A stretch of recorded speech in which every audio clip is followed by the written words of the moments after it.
What's up, comrades? Welcome to this week's episode of Red Library, a political education podcast for today's left. We're coming at you this week with part 2 of our real late night philosophy hour series, Who Up? On Alenka Zupancic's What is Sex? Again, what is sex is actually the more proper way to say it. And for part 2, we got a lot of dense, complex material coming your way. You thought part 1 was a little rough? Ooh boy, let me tell you, part 2 is gonna scorch your damn face off with the theoretical musings, the analytical fire, the ice-cold motherfucking takes that you've come to know and love from Red Library, especially on our Real Late Night Philosophy series, with me and Comrade Commissar of Degeneracy, my companion for diving into the theoretical abyss, Alex, the one and only. My beautiful theoretical boo-boo. Listen, this one, it just has a little bit of everything. We're going to talk about the life and death drives, we're going to talk about science, new materialism, object-oriented ontology, and a ton more. So we're just going to get right down to business. Couple of quick announcements for our wide release listeners, but also our patrons for the next week or so. Due to the ongoing COVID-19 apocalyptic nightmare and quarantine situation, if you haven't seen already,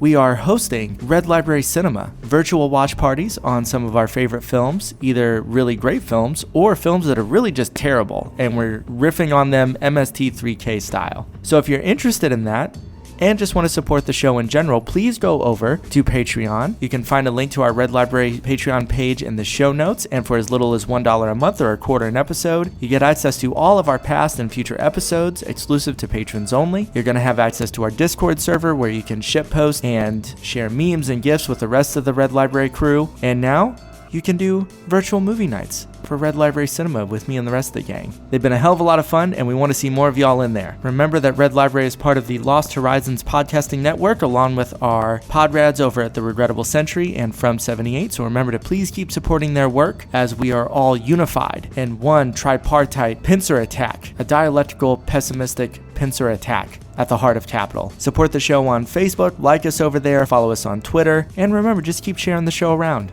Give us one of those star review ratings if you're listening on iTunes. Share with a comrade. Radicalize others. Make new comrades for yourself. That's a way to do it. All right, y'all. Let's just get into this thing. Part 2 of What is Sex by Alenka Zupancic with me and Comrade Commissar of Degeneracy, Alex. And we'll see you back here afterward. Have fun. Keep those hard hats strapped on, buckos.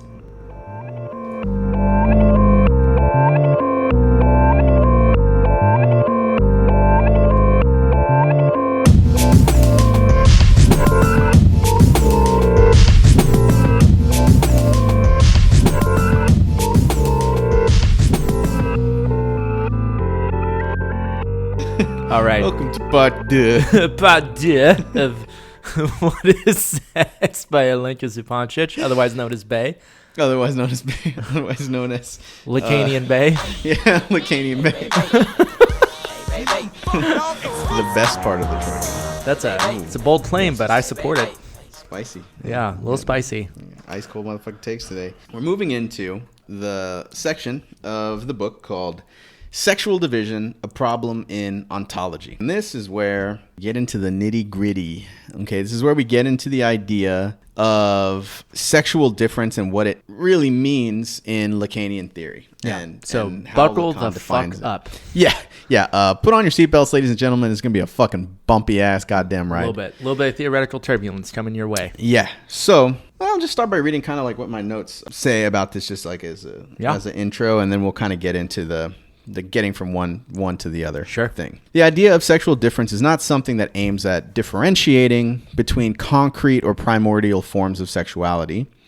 Rather, it aims to formalize the distinct homogeneity of the sexual as such, and therefore elucidate the non-appearance of the second sex, in quotes, as consequence of the first sex's exclusion, but rather the first sex's impossibility due to its inherent lack of fissure against itself. The core of the subject is a lack represented as contained within or as definitional to it. So I know that goddamn probably went right over your head, but this is hopefully a little bit of a summary.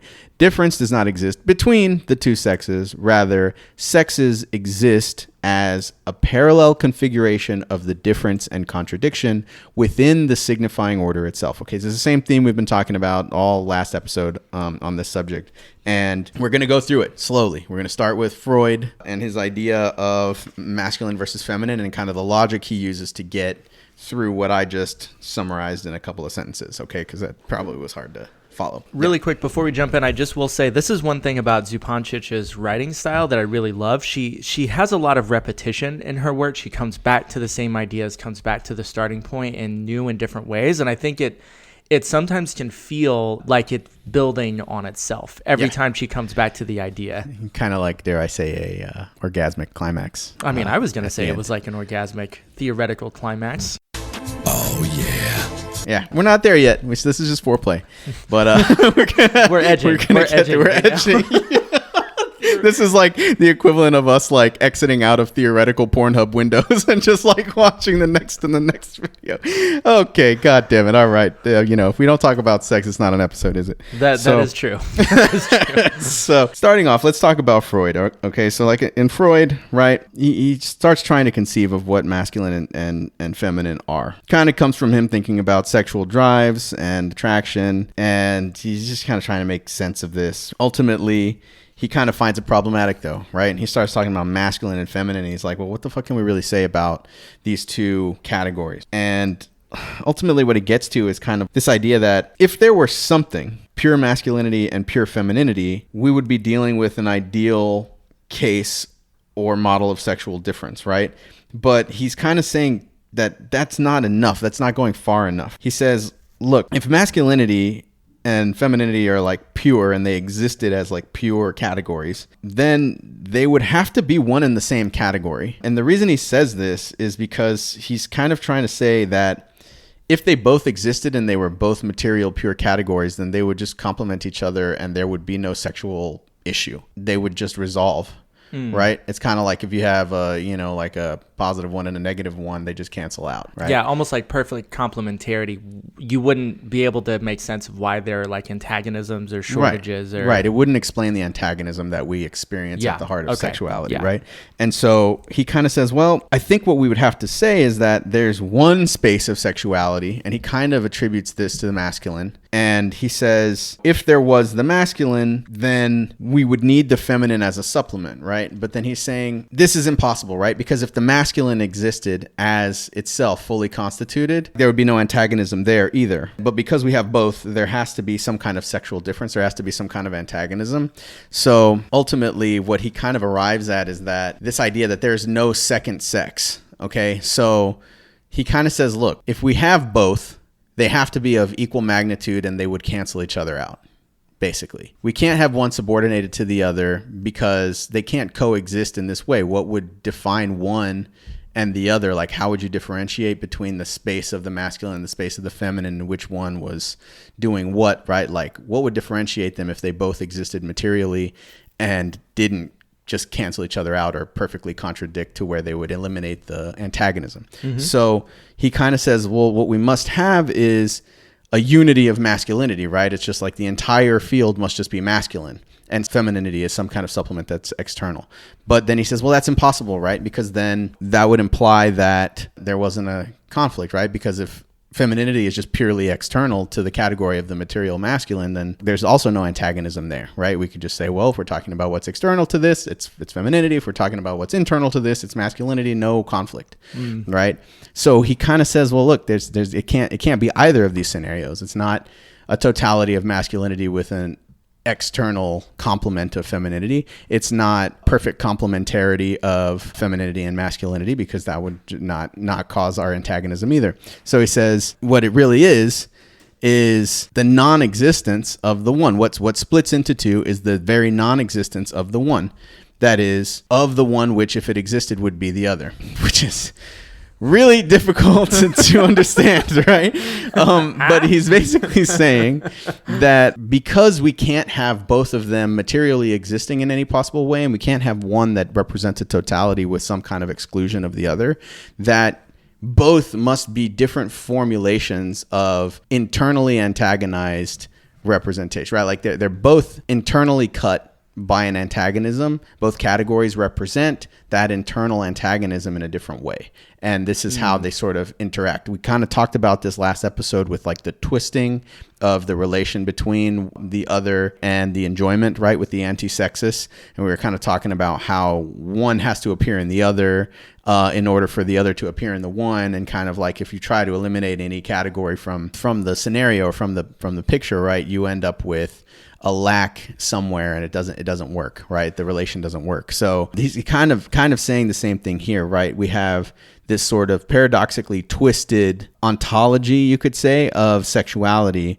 where the difference is like absolute and irreducible, right? It's the thing that is sort of linking both sides of the contradiction to each other, but it is only possible to exist as represented in these two different ways. Okay, just bear with us here. We're going to get to an explanation of like what these things look like, right? Alice, what page are you looking on now? I'm just looking at the top of 46 and kind of trying to paraphrase. I got you. I wanted to make sure I'm following with you. Kind of trying to paraphrase how Zupancic approaches this, right? She's sort of saying that, you know, if one sex by itself doesn't amount to sex at all, right, because it doesn't constitute a contradiction or a impasse, then there's no sex in any meaningful way there. Yeah, that's where she gets this idea of like what splits into two is the non-existence of the one, which precedes the two that it's splitting, right? Okay, so just to review this and to make sure I'm able to think about it as clearly as possible. So the idea is that sexual difference isn't because masculine and feminine are complementary in any way.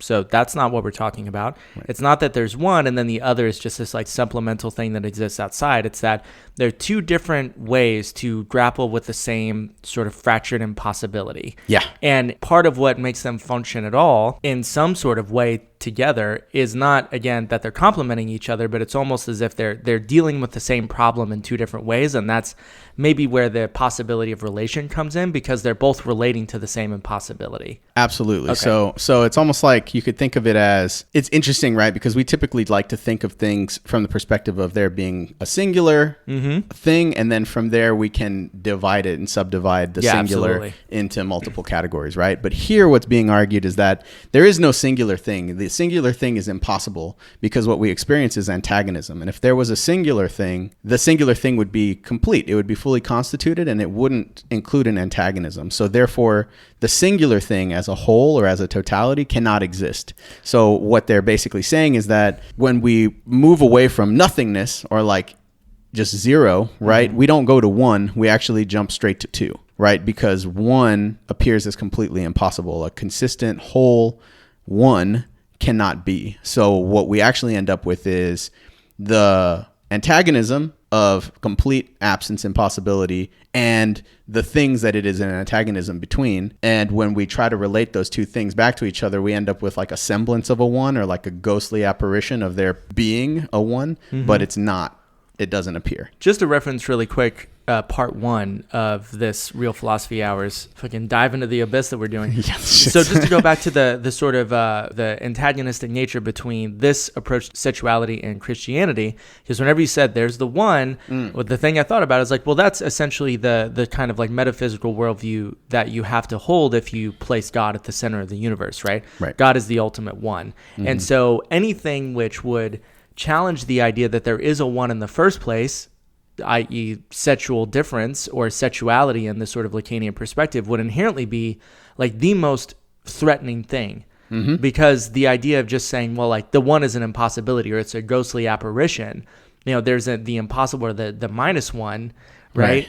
And then you go right to two. Anything which would, like sort of challenge that idea that there could be a one at all would be a very, very threatening sort of thing, even on a like weirdly kind of theoretical level. Yeah, I feel like I used to talk about this with one of my other friends, but there's kind of this interesting way in which like 0 and 1 just as such generate like infinity, just as such by existing, because by logic, you just kind of have to assume that if there is a 0, it must be represented in some way, right? And the only attempt that you can make at representing a 0 is to say that it is like a fully constituted thing, right? And thus you have this idea of the one, the whole or the totality of the representation of this thing that you're experiencing as absence. But then the moment that you supplement the absence with its representation as whole, which we would consider or call one, then you have generated two possible ways of referring to the same thing. And thus, now you need two to represent the difference between one and the two. And now that you have the two, then you need three to represent the difference. So it's like a logical consequence. Instantly, yeah, it's a logical consequence of trying to represent zero, which is like an impossibility, or what we would consider like an impasse or antagonism at the heart of all of everything. Welcome to Real Philosophy. So yeah, we weren't prepared. I'm very sorry, but like we said, maybe you could take your seatbelt off now, because if we crash, we're all gonna die. Yeah, it doesn't matter. But no, we maybe put it back on, because we're gonna keep doing this shit. So yeah, moving forward. Dust yourself off from the logical car crash you just went through, and let's keep moving right along. I'm just gonna plug on through. The next thing that I want to call attention to is this idea that history begins with the emergence of the signifier, right? Zupancic talks about that in the context of Lacan's late work, there's a certain kind of mythological perspective maybe, or that there's a certain kind of myth to any kind of narrative about beginnings, right? We have to kind of construct a myth that suits the actual observations that we have, right, about where things begin, kind of like I just did, talking about 0 and 1 and how that generates infinity, right? In Lacan's perspective, history isn't so much the appearance or the emergence of a signifier, right? Like in the beginning there was God and God was the Word, that kind of thing, right? Like the Word isn't necessarily what generates existence, but rather history, or whatever, all of reality begins with one signifier going missing. So as opposed to the signifier appearing out of nothing, it's more like a signifier falls out of where one should have appeared. So it's like, don't listen to me. I just confuse. I say confusing shit. So, but yeah, just follow here, right? So one signifier falls out or goes missing. I'm going to read directly here. It is only from this that the logic of the signifier in the strict sense of the term is born. Signifiers start to run, quote unquote, and to relate to each other across this gap, specifically the gap generated by the signifier that we needed not being there. Speech itself is already a response to the missing signifier, which is not there. Speech is simply composed of signifiers. Signifiers are not the sufficient condition of speech. The condition of speech, as we know it, is one signifier less, or like a less than one signifier. Humans are beings roused from indifference and forced to speak, I love this, as well as to enjoy, since enjoyment appears at the place of this deficit, by one signifier gone missing. This temporal way of putting it, gone missing, quote unquote, is an expression of what would be better formulated as the signifying structure, emerging not simply without one signifier, but rather without one signifier, since this whole has consequences and determines what gets structured around it. Once again, we're talking about absence, structuring existence, or structuring materiality, or what we might call, something that we experience real. But she's saying without, right? So we have a materiality that is extimate in the sense that what is missing in it is included into it, right? We have without a signifier, an original signifier, to begin this process of signifying the signifying chain. Okay, so let me ask you a clarifying question here. Okay, please do, because I feel like I'm just confusing the shit out of everybody right now. Well, I mean, I think that moving the same logic into this other realm could at first seem like a little disorienting. I do think there is a way to just show this is a similar sort of almost like ontological kind of principle that we're applying. So in this idea that history, or sort of, how we understand reality or whatever it is, that all of it begins with a signifier going missing or like falling out of this symbolic order. My read of this, or my understanding hearing you describe it, is not to say that there is, and this is I think a really core Lacanian principle. Oh yeah. It isn't like you could somehow find that signifier that fell out. Like it isn't that it actually is something that fell out. It's that the way that the symbolic order functions gives the illusion that something actually did fall out, and thereby like this illusion that you could then somehow find it. What we're saying is that no, it's like it's sort of an appearance, or it's sort of like this kind of like papering over this thing that is like actually really an absence that you can never fully grasp, but it's something that's kind of an inherent consequence of this sort of impossible way that like language and knowledge relate to whether we want to say reality or like the real with a capital R. Yeah. That's kind of my understanding of it. So it's a similar logic that we're talking about with sexuality. It's just now applied to like language and history. Yeah, absolutely. And she's going to later on bring this up, but I want to say it now because I feel like it helps clarify kind of what we're talking about happening here.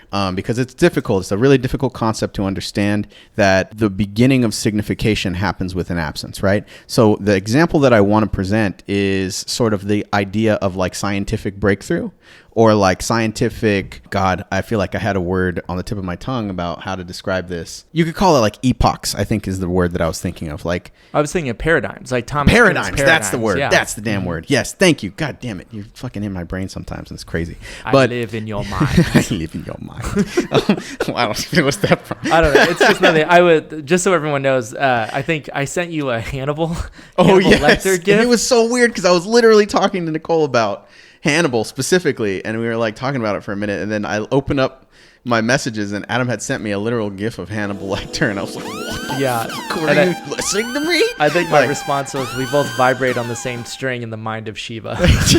yeah, some shit. There's a silvery thread in there somewhere. Whatever the fuck that means. Whatever the fuck that means. Basically, okay, I want to represent this idea through scientific breakthrough, right? So the paradigm shifts when something is discovered or something is shown to be true about reality that otherwise prior wasn't known. Think about like flat Earth, right? Like we're having like some kind of like I think about recidivism back into like a pre-enlightenment way of looking at the world, today's world. I don't really know why. Maybe because we're looking at screens all the time. It's just flattening our brains.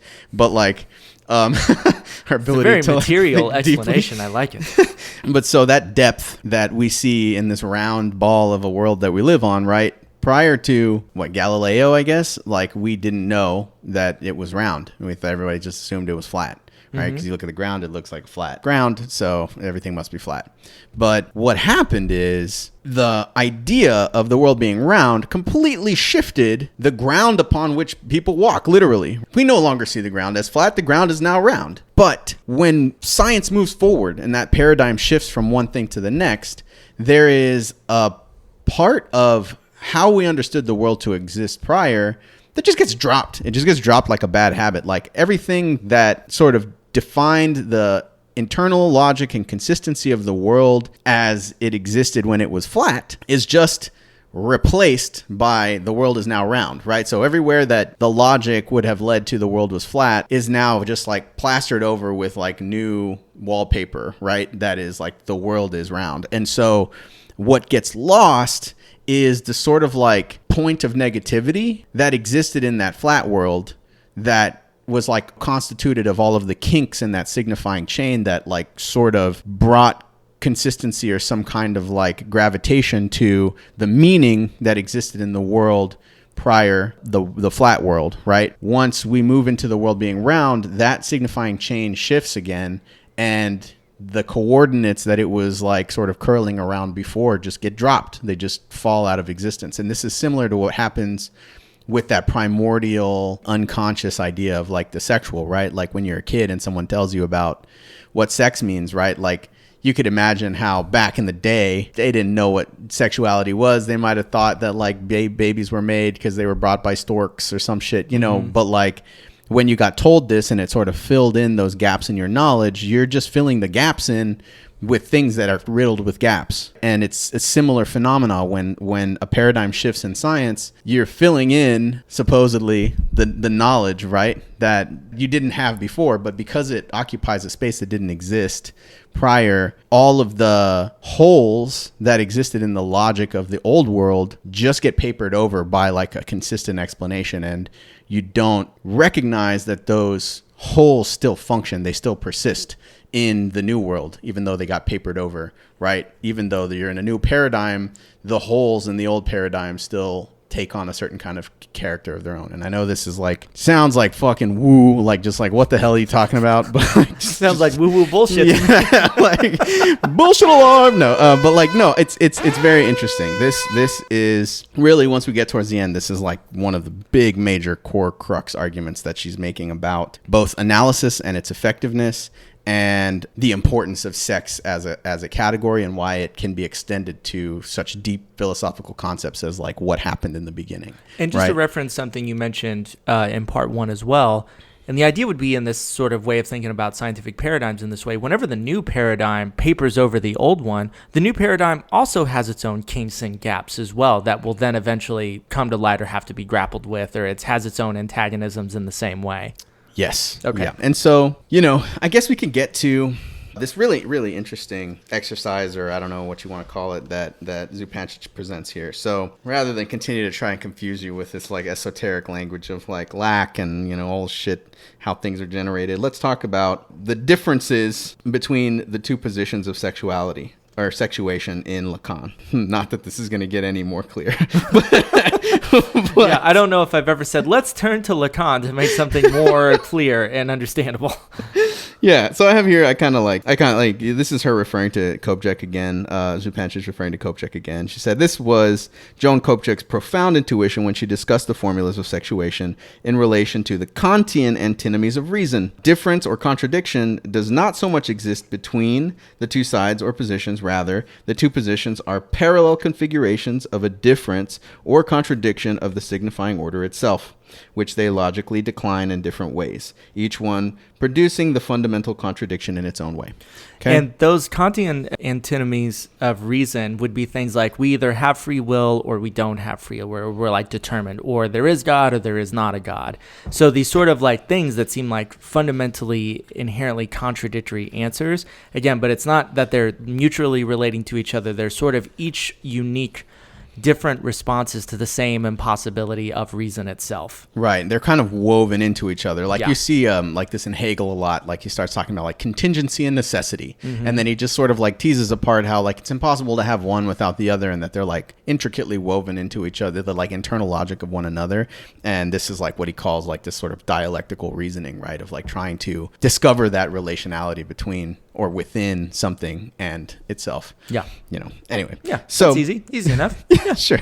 Yeah, makes sense. Okay, what I'm going to do is I'm going to skip to, because she talks about femininity and she talks about how it relates to jouissance.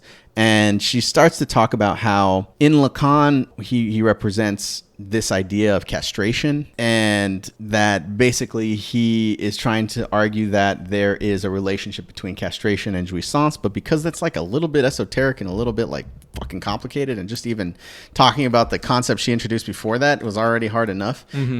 What I'm going to do is I'm going to jump to pictures. So like picture time. On 57, she goes through, and this is where she starts to criticize like object-oriented ontology, or like a sort of relationalist way of looking at ontology. She refers to this Saussurean, I'm not sure how I'm Saussurean way of talking about linguistics, okay? And she basically says the Saussurean algorithm is signifier over signified, and that would be like big S with a bar under it and then little s underneath, right? Signifier over signified. And that the theme of this linguistics and the structural linguistics, right? This is the structuralist in post-structuralist that you always hear about. It's basically that there's just a pure differential relationship between signifiers and the things that they signify. Okay, words and the stuff that the words refer to. So like the word tree and then the actual concrete object of the tree itself. Exactly. And you could represent that in the same way, signifier over signified. And they've got a picture of it. It says the word tree, like TREE. Mm-hmm. Then there's a bar, and underneath it, there's like an image of what a tree would look like, and the referent, right, or the thing that you're trying to refer to by saying the word tree. It's a pretty shitty drawing of a tree. It is not a good tree. It is a sad ass looking tree. It's garbage drawing. You needed to get a good oak in there. So I don't know what the fuck kind of tree that is. A sad fucking tree. Anyway, so let's get some veins on that tree. That's sorry. I'm sorry. But so a little dinky little. Basically, she goes on to argue that Lacan has like a huge objection to this differentiality of linguistics. And once again, it's going to repeat the same interesting formulation that the the different formulas of sexuation took on, right? That they're not two opposite things that have a relation between them, but rather that they're two representations of a contradiction or a rupture that exists within both of them. Or they're trying to deal with or paper over that rupture in two specific different ways. Okay, and so Lacan's response to this picture of the Saussurean tree over tree, the word over the picture, is very enigmatic. What he did is he drew a picture of two doors that are identical, and then these are on the bottom, or like underneath the bar. So these are the images, right? These are the signified. And then on top, instead of just having one word like door, he put gentlemen on one side and he put ladies on the other. So it's like gentlemen, ladies on top with a bar between them, and then underneath there's like two pictures of an identical door. Yeah, and the line extends across the whole picture. So it isn't like there's one line over the door that says gentlemen and one line over the ladies that are different lines. It's like it's one single line across both doors. Yeah. So, if you have the copy of this book, What is Sex? It's on page 59 if you just want to open to that. I don't know if anybody's following along in a book. It's probably why you listen to us, so that you don't have to get the book. But anyway. That's the idea. That's how our show just works. In case you have it, you can reference it there. So I'm going to read a quote. In order for the relational differentiality to exist and to function, the one of the binary relation has to be missing. That's kind of what we were talking about before. There cannot be a one.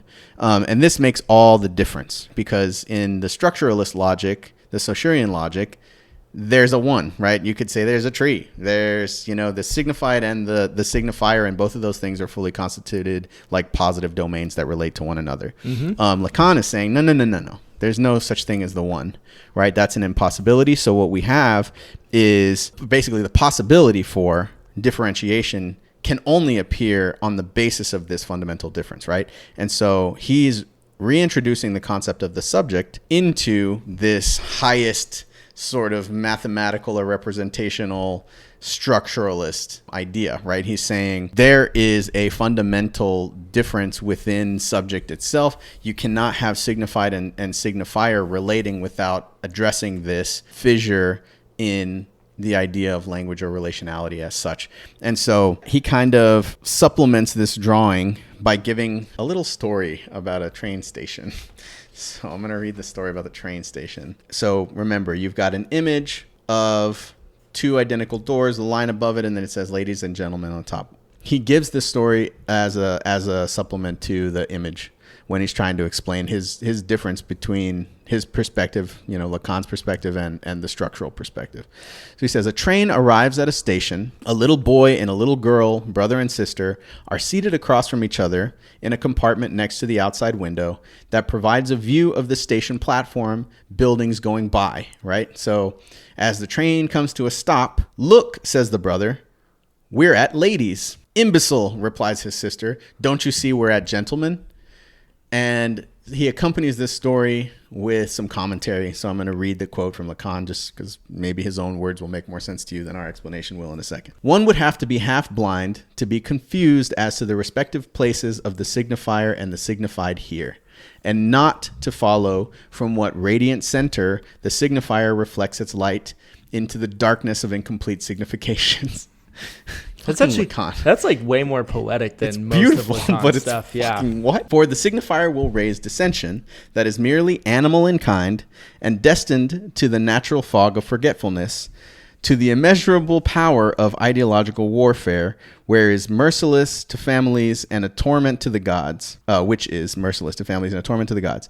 To these children, gentlemen and ladies, will henceforth be two homelands toward which each of their souls will take flight on divergent wings, and regarding which it will be all the more impossible for them to reach an agreement, since, being in fact the same homeland, neither can give ground regarding the one's unsurpassed excellence without detracting from the other's glory. That's beautiful and fucking poetic, but what the fuck is he trying to say here, right? Basically, he's just saying like neither of them are going to give any ground with regard to like what they perceive in the world, right? So he's kind of just trying to say, look, this is a redoubling of this same inconsistency that we've been talking about. this whole time, this impossibility of communication or this incommensurability of the two different perspectives is what Lacan would argue can constitute a kind of relation in what he would, later probably be called like a post-structuralist perspective on linguistics, right? So what's really going on is not two positive things relating to one another in a differential way, but rather two internally inconsistent things somehow twisted into each other, but incommensurably related to a fissure that cuts through both of them. Which, once again, I'm sorry if this is fucking completely confusing you. Well, I think like part of what I've noticed takes the most time with this perspective is like you have to keep coming back to this same fundamental insight over and over and over again. And the more you come back to it, I think it kind of rewards each kind of return. Yeah. I will say too, and this is right after Zupancic, or she has the Lacan quote. She basically says, the reason why this passage is so valuable is because the two topics, so the topic of the logic of the signifier, so talking about Saussurean sort of structural linguistics, right? How the word and the signifier and the signified kind of work together and blah, blah, blah. And the topic of sexual division, so gentlemen and ladies over the same door, or what, the same impossible door, that for Lacan, they're inseparable. And so this is another key thing, right? It's like, well, we were talking about sex and sexuality. Now we're talking about fucking trees and doors. Like, what's the point of this? And it's basically to say that the two logics, the way that they function, they are inseparable. That's why we're talking about sex and sexuality, and then we jumped to this sort of thing about linguistics and signifiers. And it's because in the Lacanian perspective, you can't separate the two. Yeah, absolutely. The heteronomy is thus not between ladies and gentlemen. Okay, now we're talking about this image that says ladies and gentlemen. It has two doors. The heteronomy is not thus between ladies and gentlemen, but between language as a system of differences and the object-like surplus appearing in the place of the constitutive minus of this system. So that signifier that was lost has something standing in its place that is object-like, right? And it's what relates a system of what are originally differences to each other, right? It just like takes what was originally in the positive and puts it not only in the negative, but inconsistently in the negative. So it's like we're going from like a positive, fully constituted totality to an inconsistent absence constituting our totality. In this perspective, then, that the picture of the door with gentlemen and ladies over the top of it, the idea that the door, though, is like some consistent object is also in itself like a bit illusory, right? Right, and that's why there's two doors, right? Yeah, that's why there's two doors on the bottom, because you don't just have the one ever, right? Like even in an object that we literally are seeing as like a representation, in itself, it's already split from itself, right? So even the door itself doesn't have its own internal consistency or full constitution. It also appears as split. I almost imagine that another way you could show how the object that fell out, or the signifier that fell out, would almost be as if you had the word door underneath the line, like two different words, like just one door. That's the thing that fell out, and what came in its place was ladies and gentlemen instead. Yeah, right. And then, like, I like to always employ this idea of like, because I always thought it was so brilliant as a subject, right? We always want to know. It's kind of like this idea, like the thing that thinks, right? Like, where is it? Where is the thing that thinks? And like, you would think like, well, it must be behind my eyes, right? Because like you're always in this perspective of like looking out from your eyes. But when you look in a mirror and you look at your eyes, there's just a void in the center of your eyeballs, and it's like the cruelest joke, right? Like you try to look and see what's in there, and you just see both a void of just blackness and a thin reflection of whatever you see in front of you on top of it, right? That's reflected by the sort of glossiness over your pupil. And so it's fucking like, God damn it. It's like redouble into itself, even in reality, like purely, like actually.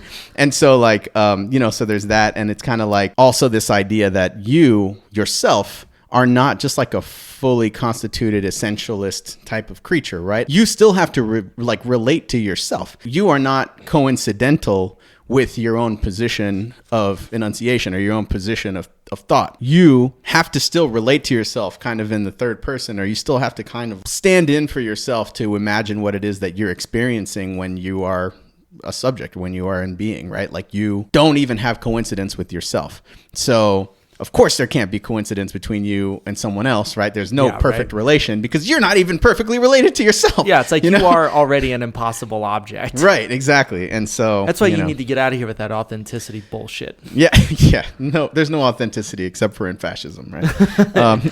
or the illusion of authenticity in fascism. Yeah. Right, exactly. It's what leads to the logic of fascism, right? It's like to insist on this illusory domain. So hopefully that on that note gave you something to go off of here with the idea of the gap, okay? Because the thing that I think you were supposed to pull out of that is the formulas of sexuation, which I think we've kind of mentioned in another episode long ago.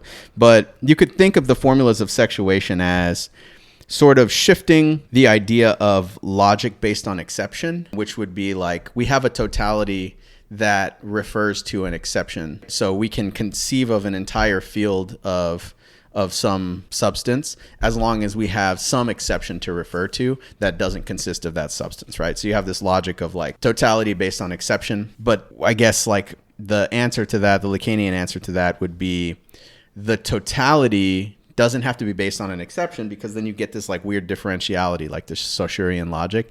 But rather you can supplement a totality with an opposite totality, right? So like you would kind of have like the one being supplemented by this inconsistent infinity of the absence that doesn't appear as one absence, but rather a broken absence that's not coincidental with itself. So if you followed that, good for you. Give yourself a pat on the fucking back. You win. Congratulations.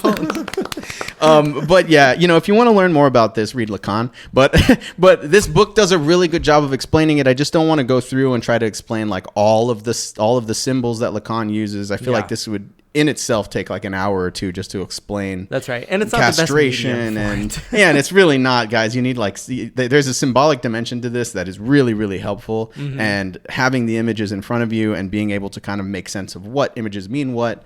He writes it sort of in this like almost formal logical notation, which is like sort of like in all cases of X, then blah, blah, blah, and so it's kind of difficult to formulate in words. And that's specifically why it becomes this like interplay of symbols and like this mathematical looking relation, because trying to express it in words is extremely difficult other than to say there is constitutive fissure that precedes the things that it is the fissure between, right? There is a cut in reality, and it is the cut that is primary to the things that it cuts in half, or that it splits from one another. So that idea is kind of what's being represented here, both in the masculine format, which is sort of this like logic of totality through exception by having like one referent exception, and the feminine totality, which is the logic of like totality based on this opposite totality, which is like it's a negation of the negation of the one. And maybe just to go one step further here, I think from this Lacanian perspective, the idea would be that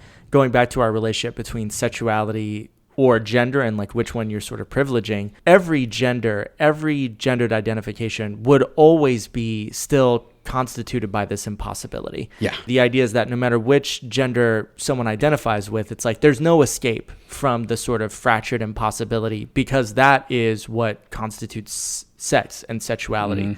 And so everyone has to deal with this. Right. The antagonism precedes the label that you say the antagonism is interrupting or disrupting, right? So no matter what you want to call yourself, the fact or the circumstance that leads you to need to call yourself something, and that it's not understood and purely imminent that you are that thing, is specifically this gap or this fissure that precedes your label, right? And it's the object cause of the reasoning behind why you need something to call yourself. Yeah, and just to sort of touch on what we mentioned in part 1 too, just keep in mind that this debate around sexuality and gender, the Lacanian perspective versus sort of, again, like affect theorists, queer theorists, like this is a fundamental debate right now in all of like leftist radical theorizing is this sort of perspective. Again, this is just one perspective of those two, but just to keep in mind that this is seen as like a fundamental battleground right now. Oh yeah, definitely. This is the difference once again between this like new nominalist object-oriented ontology, which is like all the rage in philosophy right now,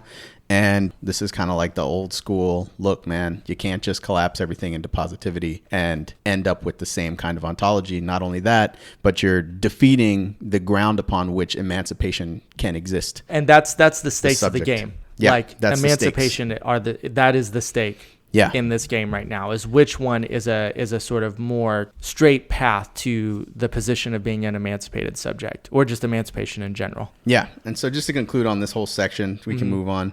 The subject is never neutered. It is always sexed, since sex is the very configuration of the signifying minus and of the surplus enjoyment. So that section is a very long and complicated section. I really strongly encourage you to like pick up this book and read it. Go through that section carefully, because it's like where the like a lot of the crux of like Lacanian theory and like the stuff that you can really, really sink your teeth into for Lacan and like what he's really thinking about and working through. It's just brilliant and interesting and amazing. It just really doesn't lend itself to like trying to talk about it on a podcast format. Yeah, I mean, we can't get through everything. I will tell you, though, that in terms of Lacanian theory, Zupancic, I think, is going to be as, I don't want to say easy, but like as accessible or as clear of an introduction and explanation of it as you're going to find anywhere, period. Yeah, it's concise. It's dense as fuck. So don't take it lightly. Just because this book is 143 pages does not mean that it's an easy read. It's heavy shit. This is heavy shit. Like, we've spent upwards of probably 2 hours, 3 hours talking about it, and we're like not even halfway, almost barely halfway through. Take it seriously, but it's excellent, an excellent introduction to Lacan, and it will just get your underoos wet from wanting to get into more Lacan and learn more. So my underoos have been wet since we started. Oh yeah, I had to take them off and throw them across the room. That's right. So it is an interesting room in here right now.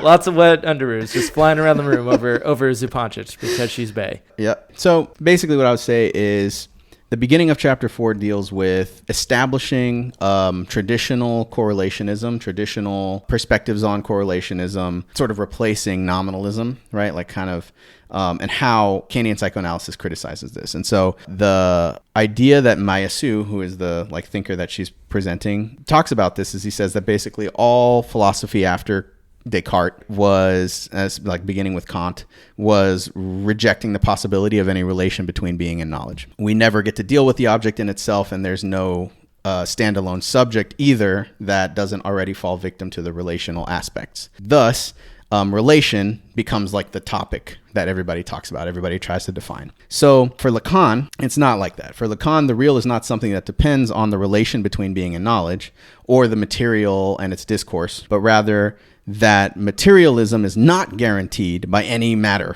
It is not the referent to matter as the ultimate substance from which all emerges that leads to true materialism.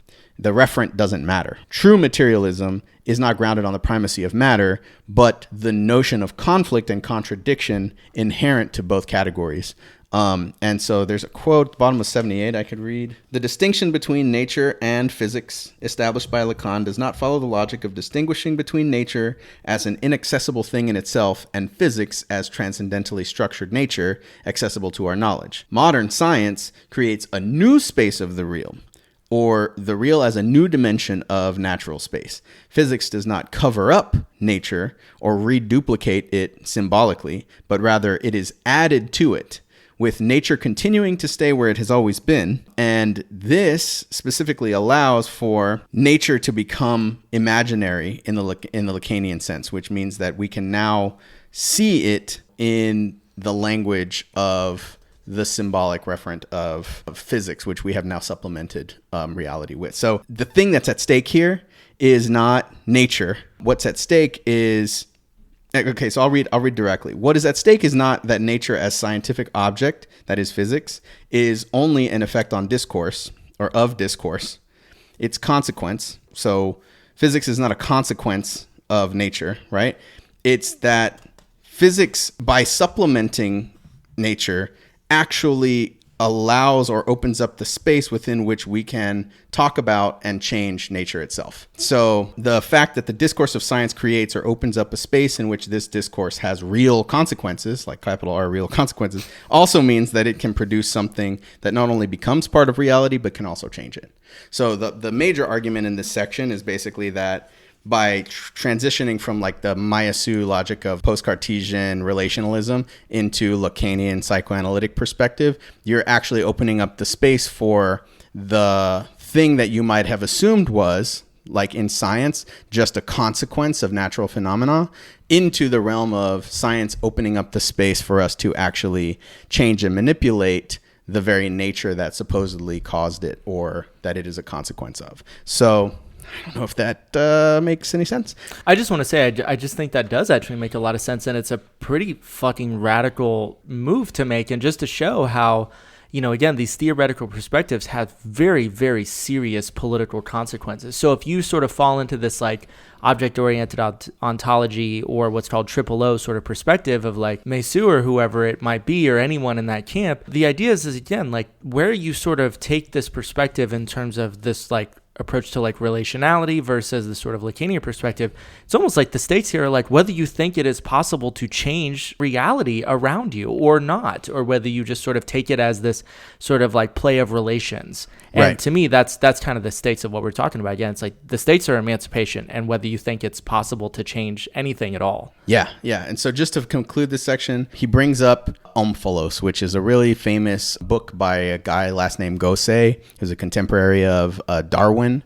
And he was kind of like conflicted about how to contextualize like all of the advancements of science and the archaeological background that science is built upon, with the idea of like God's creation and how that should have just been created 6,000 years ago, right? But they're discovering that there is archaeological history way beyond that time, right? So you can see the parallel, right? Because Gosse was asking himself this question, like, are we dealing with just some interrelationality of like our concepts about how things work? Or are we dealing with like something that was like posited or created in this like fully constituted way that we have access to deeply, right? And you can see that this is very parallel to, it's kind of like a parallel argument to the one between Meillassoux and Lacan, right? You know, so the question is God's creation something that we can only relate to through our limited senses and logical structuring that like we have posited for ourselves, or is it independent of us completely and we have absolutely no access to it whatsoever, right? And Lacan would say it is only independent insofar as it is discursively created by the signifier. Something can become absolute. And so it's really interesting and nuanced, right? What he's basically saying is that there isn't just a difference perfectly between one thing, like becoming, and another thing, right? Like the totality, right? Like it's not something that's either unfolding or exists as perfectly constituted, but rather something can be posited or can be established to be absolute or can be established to be fully constituted, and they don't have to be in conflict necessarily. And which is like the really big point, the name of this discontinuity is the subject. So the very thing that stands in the place of this, like becoming absolute, right, is specifically the subject. And that is what's being argued here, right? Like the subject is internally excluded from its object. The consequence of this is the unconscious. The unconscious is the trace of where reality forgot its origin, and that contingency functions as the truth despite it having no memory correlate, right? Like it has no correlate in our memory of why, but rather it just functions in itself. Ooh, that makes my knees weak hearing that shit. Yes. And so I want to hold on. I got 84. I got one quote here really quick. Just trying to power through this shit. I know, we're just trying time left. Yeah, because time is of the essence. Might leave you hanging here with a little bit of this like conclusionary stuff in this book, but I'm going to read you this. So what falls out of memory is simply this. At the core of every significant scientific breakthrough, there is a radical discontinuity which establishes the absolute, the eternal or timeless status of its objects. And subject is the name of this discontinuity. The subject is, as it were, internally excluded from its object. Psychoanalysis claims that the reality of creation comes with an unexpected addition, the unconscious, right? It's the proof of the existence of the contingent, and it is where something of which we have no memory continues to work as truth. So just once again reiterating what I just said, but just trying to make it as clear as fucking possible, because this is like one of the like KO like moments in this fucking fatality. Book, right? Yeah, like finish him. Fatality. So I want to just say too that again, just to critique what usually, at least in more kind of theory heavy like philosophical debates might be assumed whenever we talk about subjectivity, It is not to say that focusing on the idea of being a subject or subjectivity is to say, oh, it's this like perfectly constituted thing that's generated or sort of an effect of this sort of like Western European Enlightenment colonial sort of mindset. It's like this is a completely different understanding of what being a subject entails or what subjectivity is really about or what the states are. I want to basically conclude this. So what we really get to, and the big topic that we're going to get to in this last chapter is death drive. Okay. And I want to go through it really quick, like as quickly as I possibly can. Hopefully we have enough time to do this. We'll start with, so there's 2 full sections on death drive in this chapter. She starts by explaining Freud's perspective on it, and then she goes on to supplement it with Lacan and then a little bit of perspective from Deleuze as well. But so what I'm going to start with, I'm just going to read my notes about death drive. So death drive is often misunderstood in Freud. He kind of talks about it in an unclear way, and so there's a lot of debate about what he means. But ultimately, the perspective of Red Library and the perspective of Lacan, and the thing that we're going to insist upon here is that life's primary drive is death. And now this sounds counterintuitive, right? Because what the fuck does that mean? But basically, life is just a dance of appearances until you die, right? Like basically death is the punctuation of everything that we understand. So Freud struggled with this, right? So how is it that life persists in the face of something like death that is the finality of all of existence? Well, he kind of talks about this in the sense of drives, right? Something like sexual drives or what we call life drives, right, are kind of secondary drives that are subordinated to death drive. How can this be? Well, it's because they don't necessarily detract from the primary drive, right? Like something that motivates you in life isn't necessarily denying death. It's just something that can coincidentally sort of twist the path that you take to get to death, right? Yeah, it's like it sort of staves it off for a little bit. Right, exactly. And it's not for the purposes of life, which is kind of what's being argued here, that death, regardless of these being life drives, quote unquote, or like sexual drives, they're not drives that detract from the primary drive, which is death. The form, so like these sort of circuitous routes to death introduce what we would call temporality, right? And that's like time, space, primarily in the form of repetition, okay? And this is super key. I'm going to read a quote real quick. Instead of saying that the inanimate universe doesn't give a damn about whether we live or die, and from the perspective of the universe, our existence is utterly insignificant, we are being invited by Lacan here to consider a possibility which makes us even less exceptional. I guess this is where my sad face is. That we are mere perversions or strange pleasures of the inanimate itself. So life drives are not like some affirming happy places, right? But rather they're just some kind of like strange undead interplay of something on its way toward death, and they just sort of constitute the tics and the grimaces of death. So hope that cheered you up today. Pessimist shit. Yeah. But so, okay, here we go. Sex and death. There's a nihilistic link between sex and death, right? This is what we were talking about before. Mm-hmm. What drives aim at repeating is not simply satisfaction, but rather the negativity or interruption which can be repeated only by repeating satisfaction. So it's kind of like this is a complicated justification of how this can function and why it generates something that kind of terrorizes both life and death in the form of enjoyment. And unfortunately, what happens is you have a split involved in surplus satisfaction produced by you. Here, I'll read from my notes because I feel like this is going to take a long time to read through from the book. But basically, the way that I summarize it is you have this classic Freudian trifecta, right? Need, demand, and desire, right?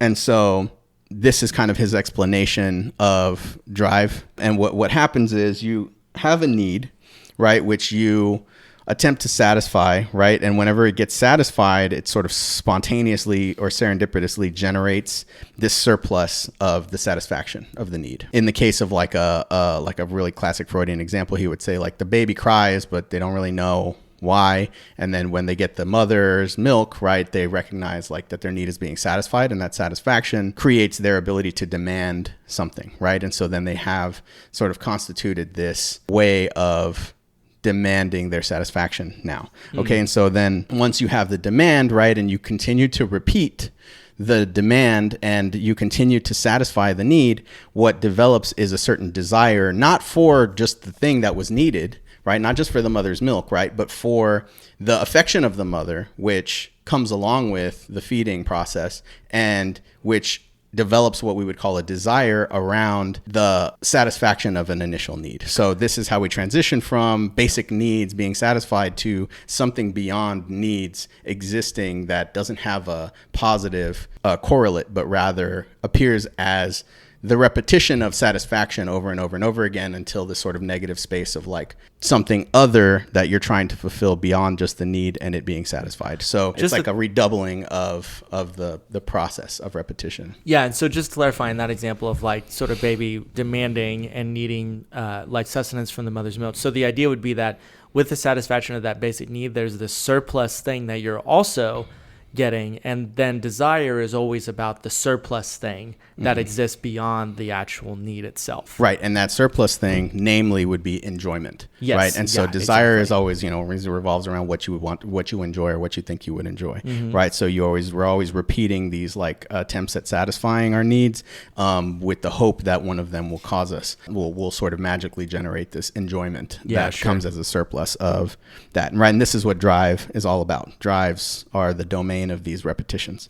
Okay. I will say really quickly too, and different Lacanian thinkers take a different sort of, I think, approach about the sort of impossibility of that ever being fulfilled. I think some people, maybe people like Zizek and maybe even Badiou would see the sort of impossibility of that satisfaction of desire as being this sort of something that needs to be like grappled with and have these like sort of go precisely at the fact that it's impossible to satisfy that. Although I will say someone like Mari Rudy kind of sees that there's like a partial satisfaction that you obtain, and maybe that's the best that we can hope for. And so just to kind of know that like different Lacanians interpret what that means in different ways. Yeah. So I'm just going to start with a quote here. The drive doesn't want us to enjoy.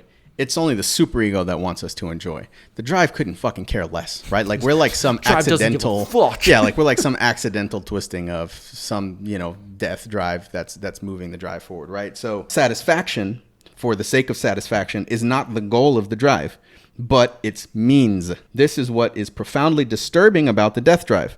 Not that it wants only to enjoy, even if it kills us, but that it wants only to repeat this negativity, the repetition of desire, the gap in the order of being, even if this means to enjoy. So it's basically saying like this repetition goes on, not just for the pure affect of enjoyment, right? But rather completely without regard to enjoyment, and rather just with enjoyment as a consequence that is the dire consequence. So in a sense, I'll read here, the drive terrorizes both need and satisfaction. It prolongs life for the purposes of necessity, but also diminishes satisfaction in forbearance of death. Drive is something that is generated spontaneously out of life's twisting around to reach death, but somehow takes on a life of its own and becomes this like strange influence on both life and death, in the sense that it is, once again, keeping you from being able to enjoy your experiences fully, but also prolonging those experiences indefinitely, right? So like, once again, it's the last quote here for this section. The organism dies, but it is more than an ideological or religious phrase to say that there are things that outlive it. Here's where we get to the really crucial point. It is precisely at this point that one has to situate the concept of the death drive and insist on abandoning the idea of the duality of drives. There is only the death drive. It's not life drives versus death drives, right? We could say that death drive is what makes it possible for us to die differently. Okay. And perhaps in the end, this is what matters and what breaks out from the fatigue of life. Not the capacity to live forever, but the capacity to die differently. And so this is kind of what Zupancic is presenting as like an emancipatory cause, which is fucked on so many levels, but also just mwah. Yeah. We could even paraphrase the famous Beckettian line, right, Beckett, and formulate the motto of the death drive as follows: die again, die better.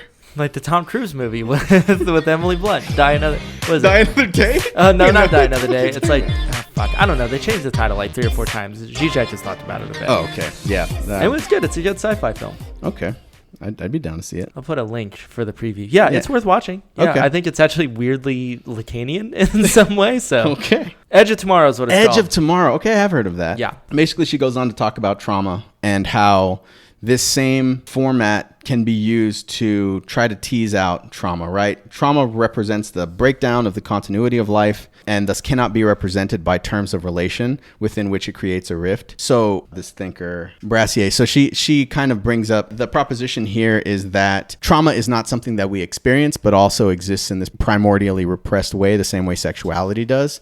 And therefore, our representations of our trauma are just by proxy, right? They're ways in which we repeat our lives over and over again according to the same missing traumas, right? So like if you ever find that your life seems to continue in the same kind of pattern, right? It's almost like your brain is, trying to solve an incommensurable problem, and it just keeps staging your life as the grounds for its enacting of this trauma that you're trying to like repeat so you can figure out what went wrong.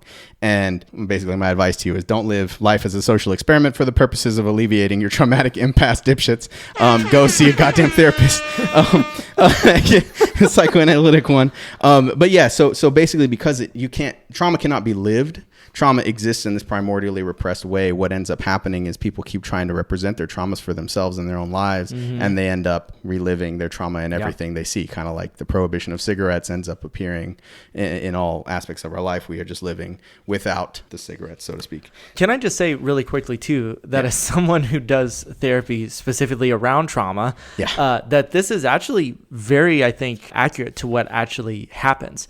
Is that, the actual encountering of the trauma itself is not to sort of find almost any real coherent meaning in it, but it's almost sort of to really just recognize the sort of impossibility, like the sort of weird fracturing, cut, scarring sort of effect of it that is never able to be like fully processed. Yeah. So even, I think there's like this really hardcore theoretical approach on this, but I can tell you that as a therapist who worked with things like this specifically, that whenever you finally get to that moment, this is, I think, actually very true to kind of the experience, which is that it isn't like it gives you any coherence. Like you find the one, you just find the negative one.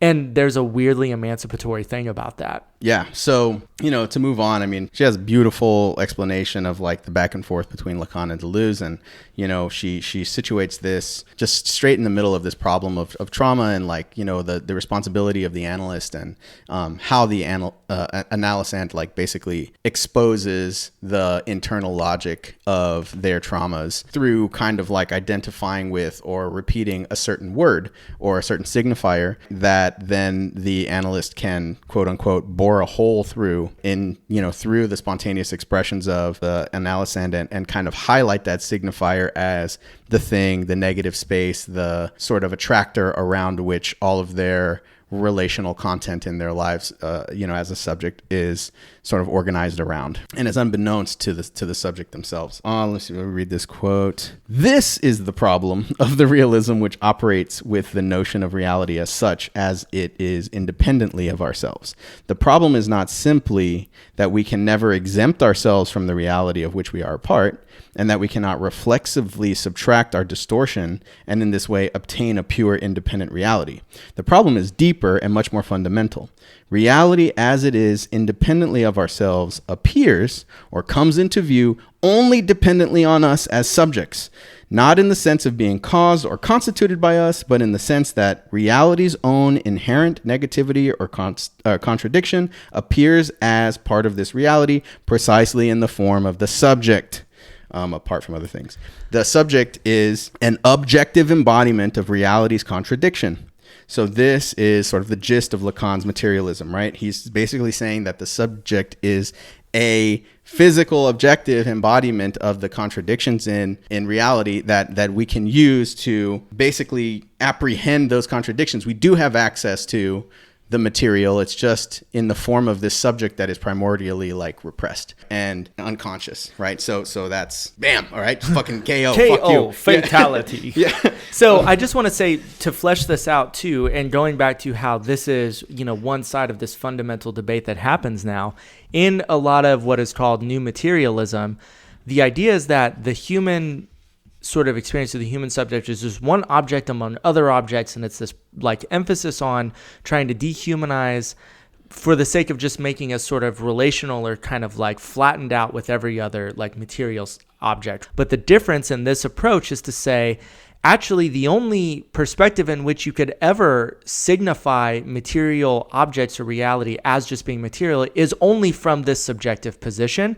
And it also does not take into account the fact that there is this inherent contradiction, which the subject itself is like the material embodiment of. So that's kind of the stake at which this debate typically plays out, is, again, about how do you understand like what is independent material reality and what is our relation to it. Just to like flesh out, like that's kind of the theoretical, like the bigger sort of like debate that's going on here. Yeah, and I would say this is also an extremely strong criticism of like methodological science. Why? Because the heart of materiality, according to psychoanalysis, is only accessible through the subject, right? But what does science's methodology do? Specifically, writes out any bias, any subjective inclination from its study or apprehension of materiality. So, unfortunately, it's almost like this notion almost turns the entire idea of materiality and reality and the distinction between those terms on its head, right? We like to think of science as objective and discussing the material, the actuality of what is out there. But in some sense, what it's doing is it's actually writing out what is real, right? And that's the sacrifice that it has to make in order to apprehend the actual, right? The actual becomes deprived of any meaningful content because it's no longer related through the subject. Yeah, it's like the actual is deprived of the real. Right, exactly. Because you are the real. Yeah, because the real is subject, yeah. Right? And so, and impossibly subject, right? Like impossibly in the sense that it can't be unsubject, right? It can't not be sexed, like we've been talking about. Yeah.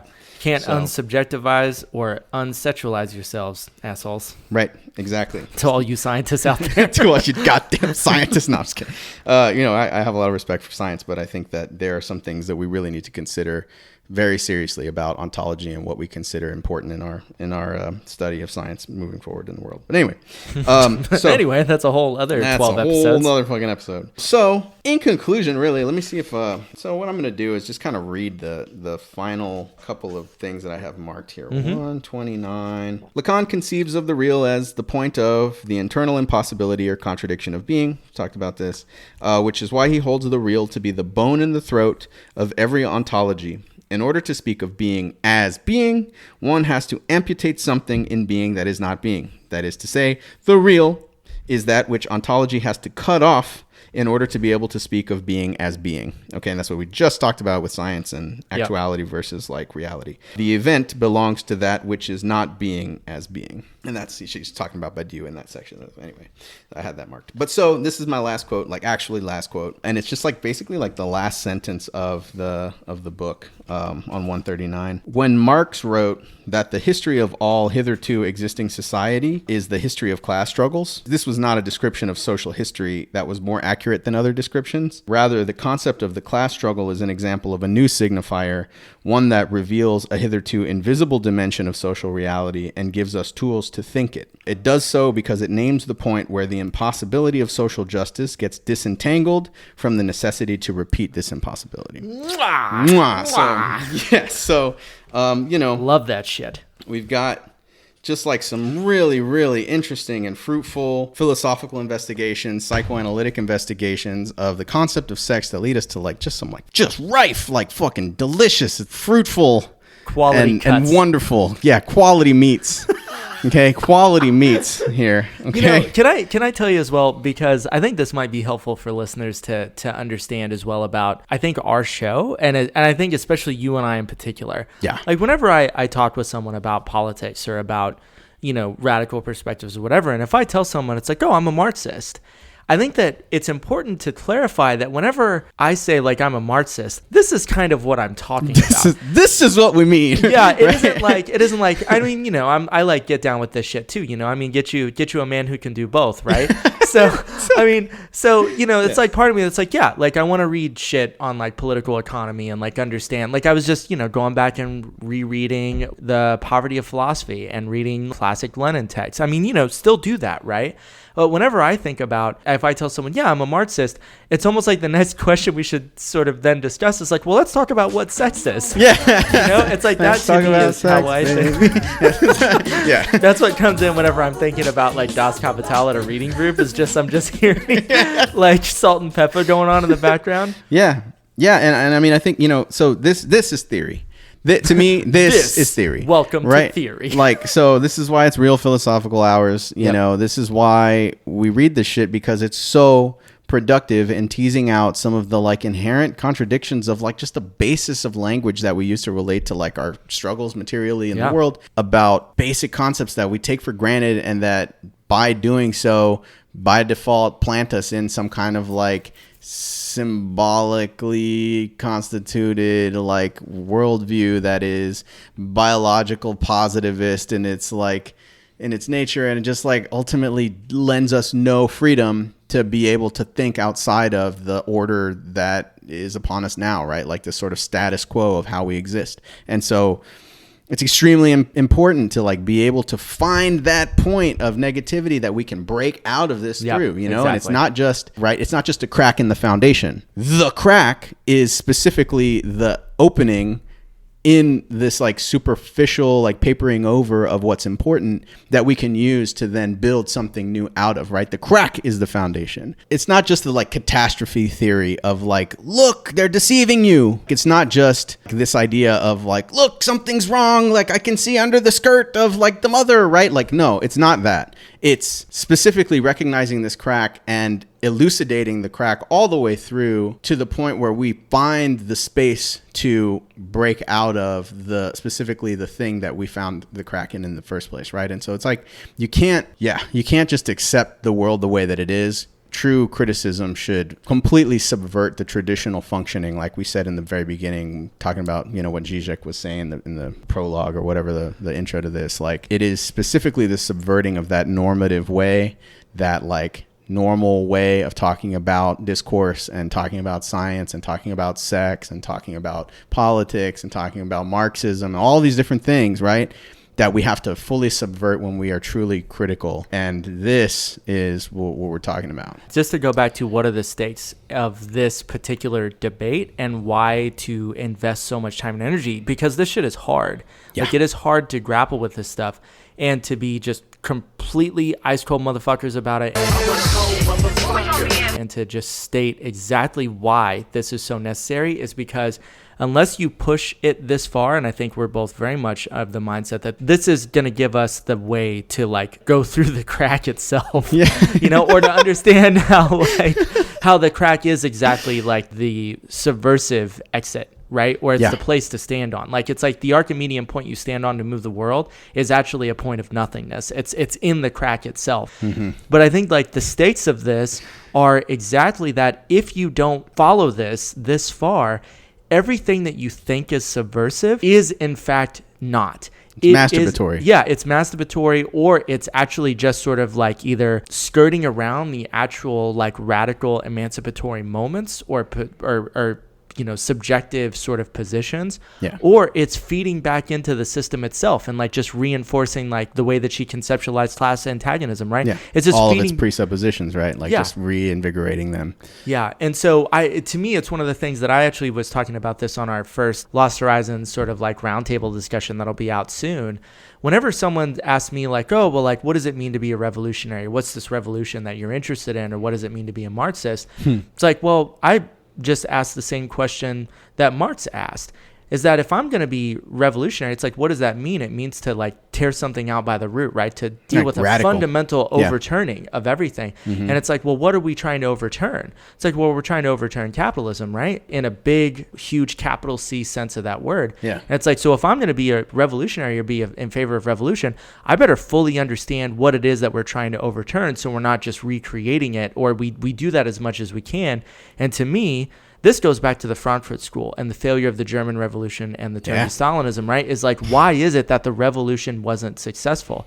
We still have not answered that question, I think, as thoroughly and as in a radical emancipatory way as we need to. Mm-hmm. So that's why we turn to theory. That's fucking really hard. Yeah, this is why theory. This is why theory. To borrow from our fellow podcasters. Our comrades. We're gonna do some McGowan too here. Yeah, eventually maybe. I mean, actually, it's going to be coming up after this. We're going to be starting our McGowan reading series on capitalism and desire, which I think this will actually be a perfect complement. So like the next handful of months on the show are just going to be straight up all theory all the time. Theory, yeah. And then we're going to get back to some like hardcore materialist historical shit. But for a while, we're going to really dig into this shit, I think. Yeah. We're going to put our heels in it. I don't know. I'm sorry that we had to kind of like rush there at the end and we couldn't really bore out all of the nuances of like these arguments. But man, that last half gets like so convoluted and so nuanced, and like it's just comparing thinkers to one another and tracing the history of like these ideas and how they developed, even in Lacan himself. Yeah. And man, it's a great read. If you get a chance to read this book, just try it. Just try it. Maybe with this introduction, you can like have some basis to like understand shit that might have been confusing to you before. I just highly, highly recommend this book, and like, don't ever lose that critical spirit. Don't ever accept the problems of society as they are presented, but rather try to reframe what is actually at stake and what is actually being asked. And kind of like what I mentioned earlier, right? Never take the enemy on their own terms, right? Don't ever accept their own positing of the problems, because the way that those problems are posited are in itself part of the sort of thing that's going to neuter your critical edge, right? Like the whole point of theory and philosophy is to like pose questions in different ways, to reframe questions, to get really to the core, the radical core of the issues. I will tell you this too. I mean, you know, the whole sort of logic of our show is, even if we can't exhaustively go through a book, it's to say, listen, you should come away from this with like the basic core fundamental ideas. And one of the reasons why I think Zupancic is bae is because even though there's so much going on in this book, that every chapter, every sort of analysis of thinkers or sort of like particular aspects of Freudian psychoanalysis or Lacan, it's constantly saying, listen, this is the same fundamental insight, the same understanding of like, this is like what reality is, posed in these like different sort of contexts to show that, yes, like by starting with what is sex, we can understand the nature of language and the way that politics works, or the way that like, how do we think about material reality and science and the relationship between knowledge and reality itself. I mean, to me, that's kind of one of the good things about this book, is that part of what I think has helped me understand this perspective, and I think become so kind of like deeply, I don't know if invested is the right word, but feeling very deeply like this captures whatever like capital T truth is. This feels to me like one of the best sort of encounters with it that I've found. Absolutely. Is precisely by coming back and reading the same ideas over and over again and having to struggle with them, because it is so, and it's what I love about it. It's fucking weird. Yeah. It's so counterintuitive and it's so odd. And in some ways, it's like, that's what makes it so fucking radical, because it doesn't strike you as any normal way that you've been socialized to think about like what the fucking world is or who you are. It's almost like, it's like this strange paradoxical situation. Like I don't know, I'd like to have these little elucidations of thought and like how this kind of affected me in my life, right? But it was almost like when I encountered this kind of theory in my life, I think I just really needed to just sink my teeth into something. And then it was almost as though you like found an old, movie somewhere and you put it in the player, as though we do that anymore. And it was Videodrome. Yeah. And it was Videodrome. No, like, just imagine like, The Ring, that movie, The Ring, where like they find the tape and they play it and it's like, fuck, my whole life got ruined by watching this stupid tape I found. But like, so basically it's like, imagine, you put in the What Is Sex tape into what I didn't even intend to do that, but that happened. So the What Is Sex tape, into the VCR, and it's like you're watching this movie, and it's like the most incredible experience that you've ever encountered. It like is elucidating for you, just like all of these things that you like, holy shit, I've been struggling with this for so long. It makes so much sense, and like all you can think in the back of your head is like, I gotta tell everybody. But like the crazy part is that when the movie's over and you look around at the room around you, like it has actually changed the entire space that you occupied before. So you're no longer like in your living room, like looking at the TV. You no longer know that like your mom or your brother or whoever the fuck is in the next room, that you can run and tell. All of a sudden you're in in a completely different space that no longer has any correlate in what you were originally in when you started watching the movie. And so the sad part is that it then becomes a whole new challenge to try to like express to someone the way that it changed your worldview from the new worldview that you have, right? Yeah. Because it's like impossible to go back. You know, do you remember whenever I think we did this in the first Real Theory Hours, the Real Philosophy Hours on Lenin 2017, but we also talked about this in the Badiou episode. I feel like you and I keep coming back to this, where we're picking books for this kind of, you know, like series that we're doing. Real Philosophy Hours series? Yeah, but we're picking books that really, we're searching for something that's going to shift your coordinates, right? And we've used that phrase before. Mm-hmm. I think what you just described is like a really beautiful description of like what that actually means.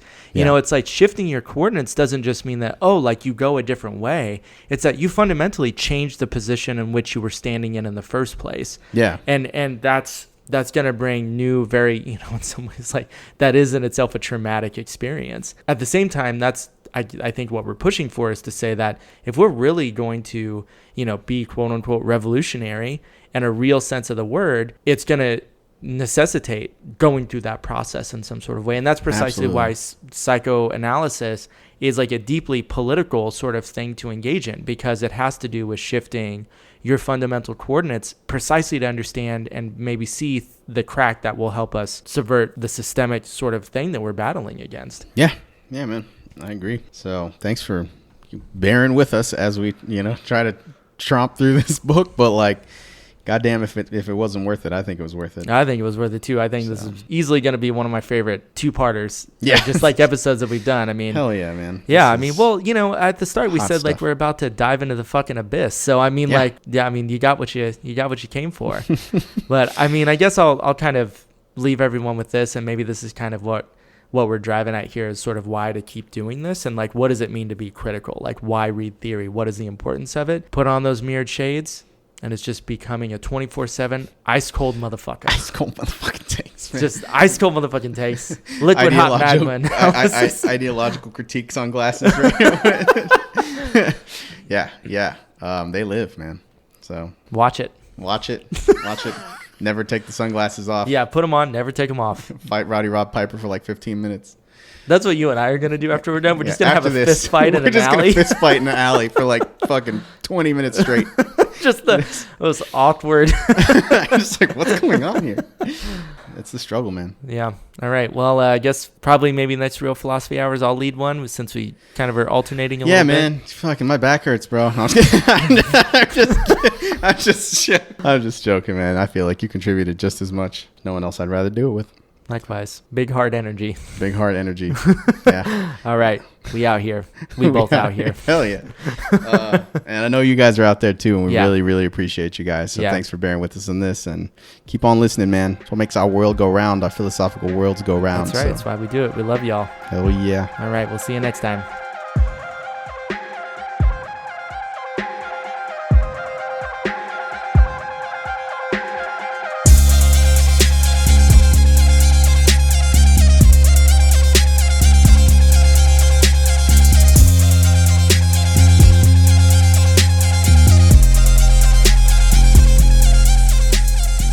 That is a wrap on Red Library's Real Philosophy Hour series, Who Up? With me and Comrade, Commissar of Degeneracy, the one and only Alex. Big ups to my main man. Mwah! We're going to see you back here next week as we kick off some more theoretical deep diving. This one a bit of a hybrid between our Real Philosophy Hour series, or Real Psychoanalysis Hour series, and just a reading series in general. I'm not going to call it a mini-squared series, because that is not, in fact, what's going to happen, but it's going to be the Red Troika of me, Comrade Commissar Don, Comrade Commissar Alex, and our excellent, beautiful baby from Front 78, Neil, and we're going to be diving in. We're going to be tearing apart Todd McGowan's Capitalism and Desire, the Psychic Cost of Free Markets. This one's been in the works for quite some time, and I'm very happy to say that part 1 is already a doozy. So if you like this kind of stuff that we're doing here with the Zupancic book, our past episodes on Badiou, on Zizek, we think you're going to really love that series. And it's going to basically stretch out probably over about 5 or 6 episodes. We are really going to do a very deep dive into the book, a close reading of the text. There's going to be a lot of critical discussion, hashing through, fleshing out some of the key theoretical problems in the sort of Lacanian psychoanalytic perspective on critiques of capital, on subjectivity, on enjoyment, and how all this stuff fits together. So we are incredibly excited about that one, and we are very, very honored and happy to bring it to you starting next week. In the meantime, take a breather, relax, let that big brain rest. You know, we know everyone's got long brains out there, but you gotta give them a break every now and again. Maybe go watch a terrible film like Red Dawn from 1984. And in the times that we find ourselves in, what feels like the end times a little bit for everyone, I'm sure, remember, stay hydrated, stay motivated, search for ways to be liberated and emancipated, connect to each other, and experience that dialectical reversal by being isolated and finding the sense of the universal, the collective, through the experience of isolation. Keep fighting, keep dreaming, keep hoping, keep listening, keep reading, keep writing, keep searching for those lost futures as always, and don't forget, in the midst of all of this, in the midst of you socially distancing yourself, we out here, comrades. Your peeps over at Red Library, we out here. We ain't going anywhere. We'll see you back here next time. Stay safe. Peace.